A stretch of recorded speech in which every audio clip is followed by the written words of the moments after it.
Hi, and welcome back to Black Belt in Real Estate.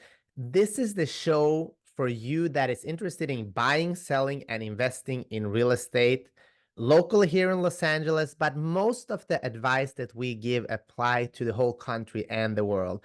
I am grateful that you are here today.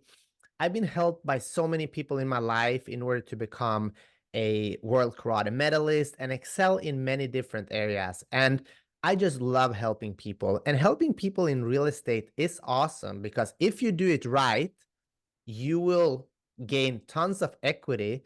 But not only that, you will be able to cherish beautiful moments with your family somewhere you love. And that excites me.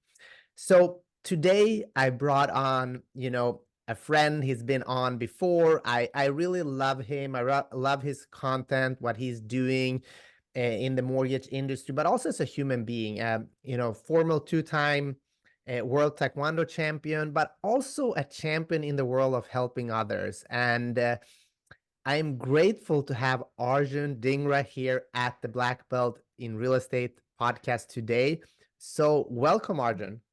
Hey, brother, thank you so much for having me on. I always love doing this with you. I feel like we're getting to, this is how we get to see each other, but we do a lot of this. And I applaud you for always putting out such great content, for the real estate investment community and always making it easy for people to understand and approach it because it can be daunting, which I think is a little bit about what we are going to get into today. But I'm just excited to be back with you. So thank you, brother. Awesome. And, the topic today is how do you ask your parents for money to the down payment? Sorry, I have a newborn.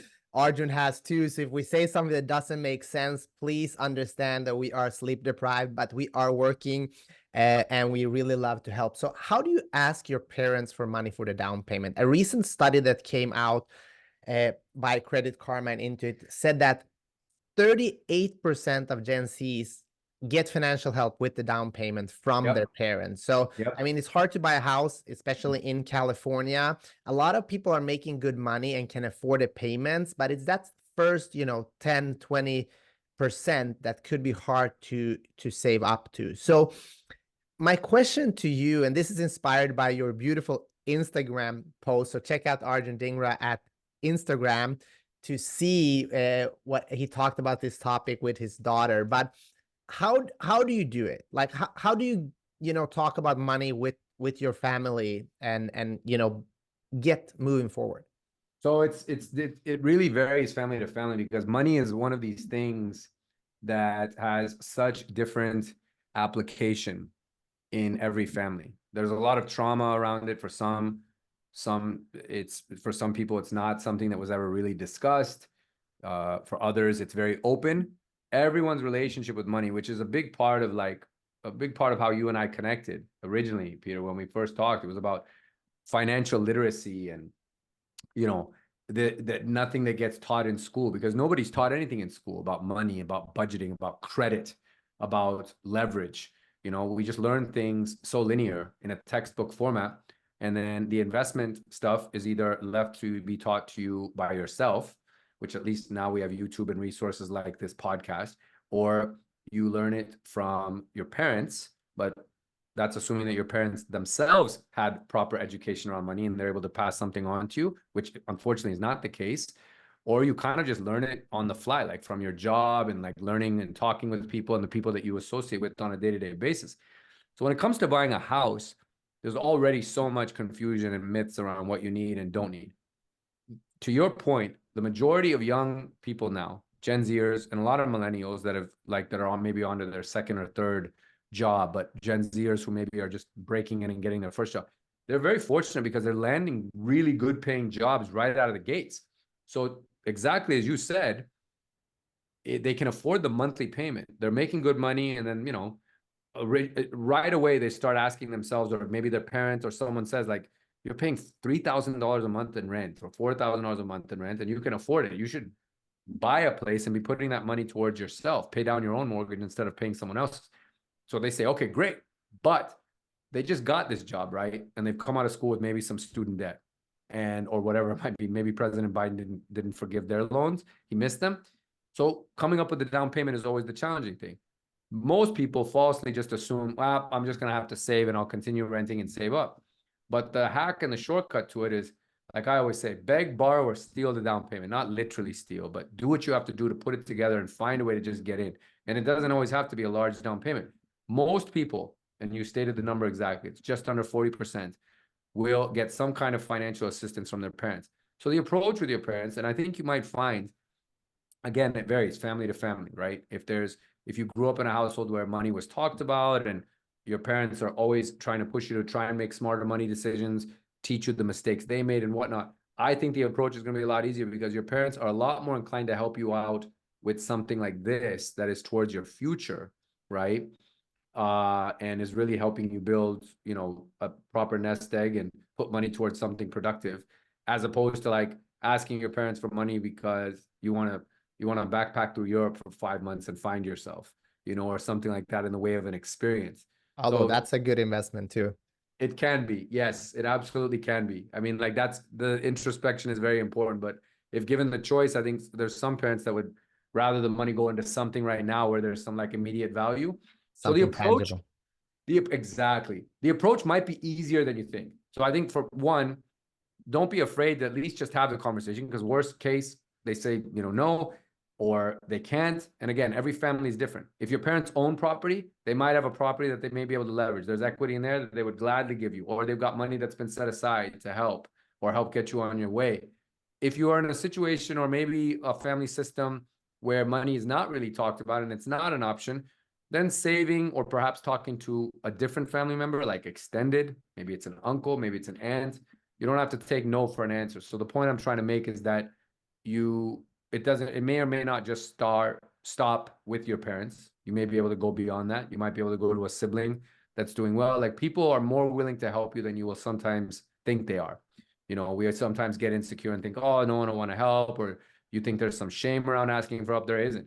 Like, most everyone that I do a mortgage for in today's market, in the last, let's forget it, the last 5 years, since COVID, basically, right? 4 or 5 years ago, most everyone I deal with is getting some sort of financial assistance when it comes to their down payment. They're either borrowing against their 401k, or their parents are gifting them some money, or both. Whatever it is that you have to do to get in, you just have to ask the question. Let me ask you this. So let's role play here to make it a little bit fun. You'll be my dad here. And so here's what I think. If you're going to ask for it, you have to have some background and research. You have to have, so have a budget, already talk to a lender like Arjun, talk to a real estate agent, know the state of the market, go to some open houses and figure out like what do you really need so you can be direct. And then what I believe, it has to set yourself up for success. So it has to be a good setting. Maybe take your parents out for dinner, or do it at the Sunday dinner, or whatever moment you have where it's a calm and positive environment. And then be direct, share what you want. And after you ask the question, be quiet. And I think this is one of the, and of course, smile, because this is one of the mistakes many people do. They're like, would you be able to help me or not? And I was like, you're answering the question for somebody that might want to help. And then I think one important factor as well is be grateful and understand that maybe they can't at this moment. Even though you think your parents might have a lot of money, maybe they can in this moment. So be grateful either way. And if you're going with that mindset, I think it's going to be more successful. So let's try. Dad, I worked hard through college. Now I have this job I really love. And I love living in Los Angeles, and I can afford monthly payments on buying a condo. I've actually already talked to a great real estate agent, Peter, and a lender, Arjun, about what the costs would be for me. And here is my budget. The challenge for me, Dad, is the down payment. So would you be able to help me with that? Possibly, yes, but I want to see also and ask you, a few questions, because owning property is a big responsibility. Renting is easy. You write a check, you give it to your landlord. You don't have anything to worry about. If there's a problem, you call it. So have you thought about this and played this out? Like, because If there's something wrong with the plumbing, it's up to you to call the HOA or figure out or bring in someone, you know, in a condo, and you're responsible for everything that goes on inside, you know? So it's a big responsibility, but I want to ask you, have you thought this through? Yeah, that I mean, I read, as you know, creating financial freedom is very important to me, and I what I understand and from what I have read is that 90% of millionaires are made through real estate, and I really want to start building equity so I can have a good life. Yeah. Nope. And I applaud you for it. I'm glad you're thinking this way. I wish I had done it at a younger age like you, like you're thinking about that. And you've worked out a budget, you said, right? Yeah. How much how much money that you have based on what you're making, you would allocate towards this. And then what other savings or investments are you doing right now? Are you contributing to your 401k? Are you maxing out there? You know, or are you spending money on your lifestyle? Like what else are you doing with your money? Yeah, of course. I mean, I'm trying to save about 10% of what I make every month. So I save that. I do ETFs with Vanguard to start building, you know, my equity. And that's pretty much it for now. You know, I live in Los Angeles. My rent is 5,000, and it kind of it feels bad every month to pay all that money to the landlord. Yeah, I agree. I mean, it's better to pay your mortgage than to pay it to the landlord. So listen, I want to go with you to see this place that you're interested in. And because I want to know where my son is living or what he's interested in and see if I can give you any guidance because I've bought a few properties that we grew up in over your lifetime and this is your first one. So, and I'd like to meet this real estate agent and I don't know about this Arjun guy because I've never heard of him, but I'd like to talk to him also. And He's then, awesome, Dad. yeah, okay. I think we should all meet and you know, start the process. Definitely. Let's do it then. So right Awesome. there, Peter, I think what you did, and I liked what you did, the approach, because you came, like you said, you came prepared, right? Asking your parents for money is one thing, like because you want to have $20 to go out and eat pizza with your friends tonight. That's fine.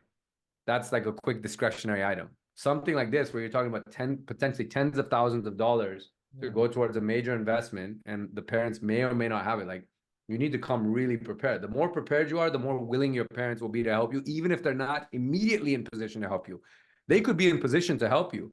That doesn't mean that they will, especially if you come to them with an idea or something that's so out there that doesn't make any sense because they don't want to waste the money. Parents are protective of money too.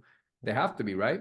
So I think the fact that you came prepared, you were very eloquent in your request, you stated why you want to do this and that you're already paying this and that you want to start building towards the future. Like you said all the right things. If you just would have said, I just want to buy a place because I want to have a bachelor pad and I want to do this, maybe dad might have paused and said, okay, what are the real motivations here? But I think your intentions and your motivations were very clear. You backed it up. You clearly have done some research. You did the legwork of talking to an agent, talking to a lender.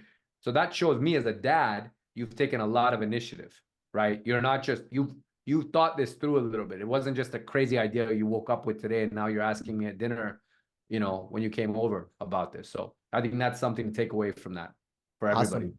Yeah, and I think clarity is important, not only when it comes to asking for the down payment. I'm big into studying success, and you have to know or find out exactly what you want.